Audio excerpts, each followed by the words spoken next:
Hello everyone, this is Yu-Gi-Oh! Ninja. I have a deck profile of my Batteryman deck.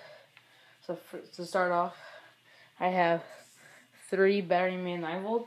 He's the searcher of this deck. If you don't know what he does, you just added 1 Batteryman to your hand when he's summoned, and his attack is doubled. And during the end phase, he's destroyed. If you're in phase, he's destroyed. So he sets a lot of plays. He's probably the best one. If they didn't have him, I probably wouldn't be playing this deck because this deck really needs him. Next up, we have 3 Batteryman 9-volt. Microcell. My bad. Microcell. Microcell is like the one that says basically sets up the OTK.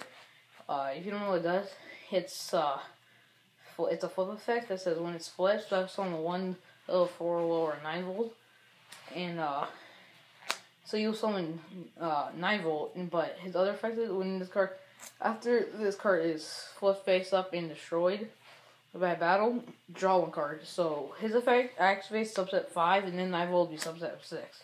So yeah, just sets up the OTK. Next we have the win condition. 3 Batteryman Charger. Batteryman Charger, if you don't know what it does, is when it's normal summon, you can special summon 1 Batteryman from your deck, except for him, Charger himself, and he gains 300 for each thunder you control. He is very, very good. He's the win condition because you'll just tribute summon him, and you'll go for the 9-volt. 9-volt will add the fuel cell, so it sets up. It's basically the OTK. If they don't have this, you don't really have the OTK. Next we have 3 Batteryman and fuel cell. Batteryman fuel cell is probably the third part to finish off the OTK. It's probably the icing on the cake because if you control 2 or more Batteryman, you can special summon him from your hand, and once per turn you can tribute 1 you control to target 1 card your opponent controls and return it to the hand. And he's really good, and he's a 21 beast deck, so it's just really easy to do TK. Okay, now this next card is my choice. My friend Low Budget Media Productions mentioned this. My 2 Shaddoll Dragons.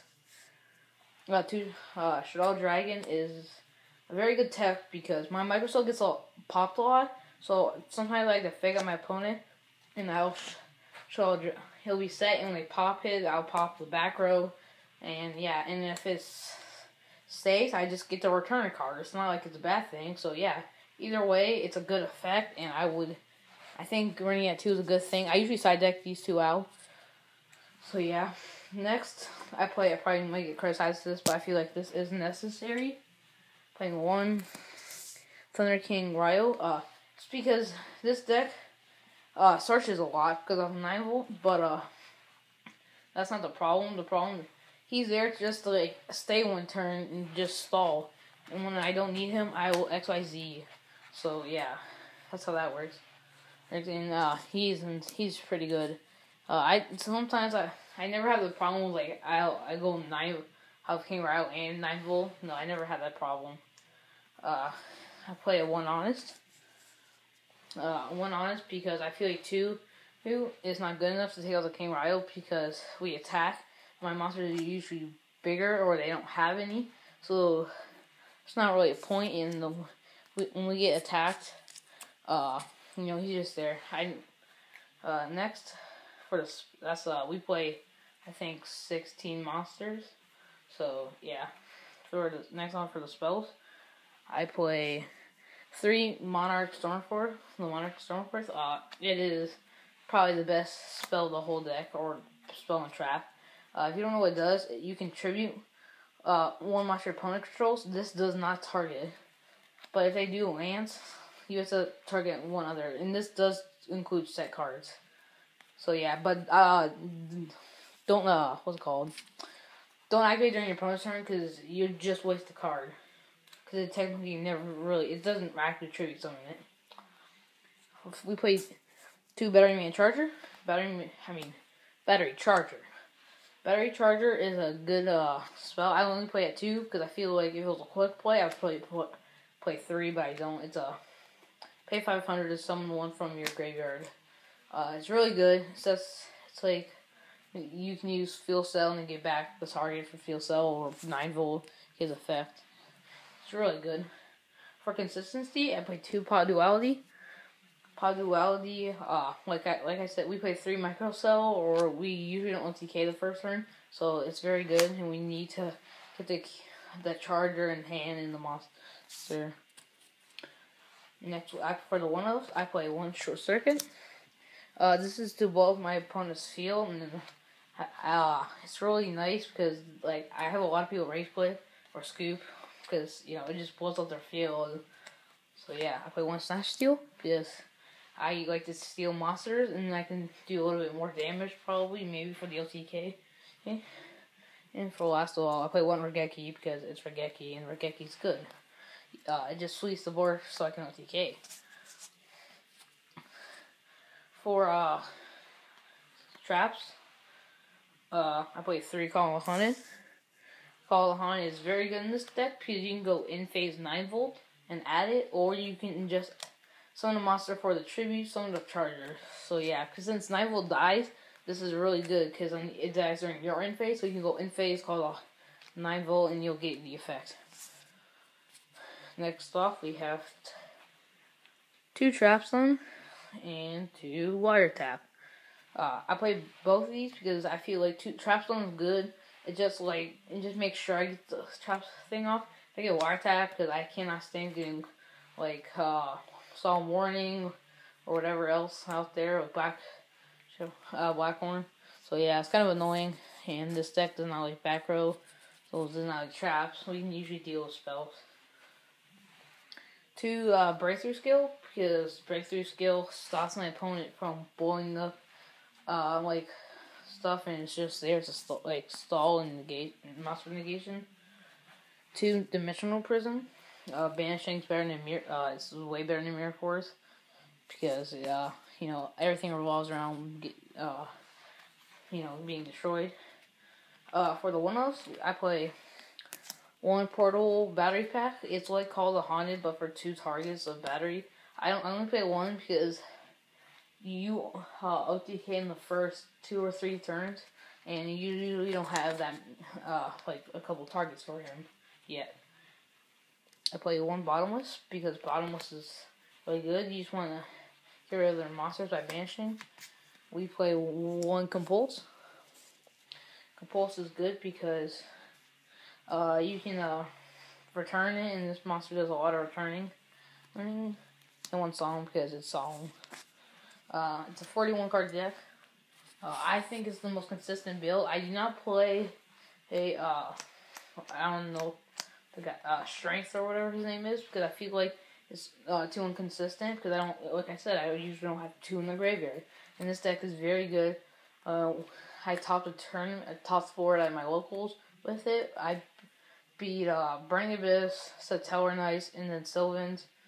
Lost 2 Cliff Hordes, and then won against another Satellar Knight player. And then I won my first match against Shadow's, and then lost to Cliff Hordes again in top 4. So yeah. For extra deck, I have Castell. It's just you returning. It's really nice. The 101. It's 101. I don't think I need to say about anything. Exciton, because I like to clear the board. It just gives you way too much advantage. Next I have 1 Omega, because you make it, and it's just there to stall, and yeah, because you use it with the King Ryo just in case. You can get that extra damage. I play Gaga Cowboy, because, just finishing off the end of that. And if you don't have enough, if Cowboy's enough, you can buck your corner for that extra 200 to finish off the game. And yeah. I play 1 Heartland Draco, because you can just attack directly for 2 2000 to finish off the game, and it's good for ending the game fast. One Ranch City, because you just banish whatever's in the graveyards to win. One Riding to Zero. This is like the only. I can't really think of cards to kill Quick Force, but that's usually my side decks against. But it ain't working enough, so I'm gonna probably change a little bit of it. So I play One Riding to Zero because when I normal summon, I can just detach and pop it and draw a card. So yeah, it's not bad. I think it's good. For rank 5, since we actually make these pretty often, I play one Volcasaurus. If you usually get Volcasaurus, you probably already win, because you already probably did a little bit of damage, and you just get to do so much damage for Volcasaurus. It's insane. We play one Adirius, Keeper of a Mingdon. I probably said that wrong, my bad. This is probably the only card I would change. I might add another M7 to it, because I feel like I don't go into this often. This is usually to get rid of the back row, because I have other ways to usually get over it. So yeah. I play one Pleiades, because Pleiades is just too good. M7, you can make this, and if you already control 2 or more, you can detach and target the field cell and add it and summon it again. You'll have 600 more on board, and then you can. So yeah, or it's good in general. You can play one. I play one Photon Thrasher, because Photon Thrasher is really good. He's probably the most common one I go into, because once they've taken so much damage, I can just go into Bouncer, and Bouncer inflicts 1,000, so they'll be really close to ending the game. So it makes them way more cautious and worried about what the plays are. And then for the last card, Gauntlet Launcher, because I felt M7 is good, but I can't. Judgment Dragon, I kind of have an issue with that, because it keeps on summoning, so, Gauntlet Launcher's the way out of that, and whatever else, maybe. You heard I went through the M7. That's my deck. I hope you guys enjoy. Shout out to Batteryman and my friend's channel, Low Budget Media Productions. Their channel will be in the description. Bye.